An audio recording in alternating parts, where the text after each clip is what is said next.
Hello friends, welcome to அபியஸ் kitchen. நம்ம kitchen எனக்கு என்ன பார்க்க போகிறோம்னா வெண்டைக்காய் மப்பாஸ் எப்படி பண்ணலான்னு பார்க்கலாம். இது கேரளா ஸ்டைல் ட்ரெடிஷ்னல் ரெசிபி. இது பண்ணுறதுக்கு 1 டேபிள் ஸ்பூன் ஆயில் விட்டுக்கலாம். 10 போல் வெண்டைக்காய் எடுத்து நீட் வாக்கில் கட் பண்ணி இதை 2 நிமிஷம் வதக்கி எடுத்துக்கலாம். இப்போ மாற்றி வச்சுக்கலாம். இதே வானலியில் 1 டீஸ்பூன் ஆயில் கூட விட்டுக்கலாம். விட்டு ஒரு 5 போல் பூண்டு, அப்புறம் ஒரு துண்டு இஞ்சி கட் பண்ண சேர்த்துக்கலாம். அப்புறம் ஒரு பெரிய வெங்காயம், கொஞ்சமாக கருவேப்பிலை, பச்சை மிளகாய் 2 சேர்த்து வதக்கியாச்சு.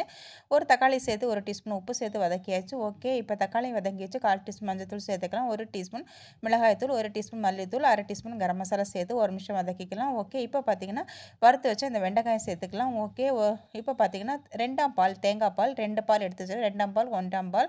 இப்போ 2ஆம் பால் சேர்த்துக்கலாம். சேர்த்து மூடி போட்டு 5 நிமிஷம் கொதிக்க விடும். இப்போ 5 நிமிஷம் ஆகிட்டு பால் சேர்த்துக்கலாம். சேர்த்து இப்போ ஒரு லைட்டாக கொதி வந்தால் போதும், இருக்கட்டும். இப்போ தாளிப்பு கொடுத்துக்கலாம். 1 டீஸ்பூன் ஆயில் விட்டுக்கலாம். கடுகு சேர்த்துக்கலாம். காஞ்ச மிளகாய் சேர்த்துக்கலாம். அப்புறம் சின்ன வெங்காயம் ஒரு 3 கட் பண்ணால் சேர்த்துக்கலாம். கருவேப்பிலை சேர்த்துக்கலாம். இப்போ தாளிப்பு நம்ம அந்த மப்பாஸில் கொட்டிக்கலாம். ரொம்ப ரொம்ப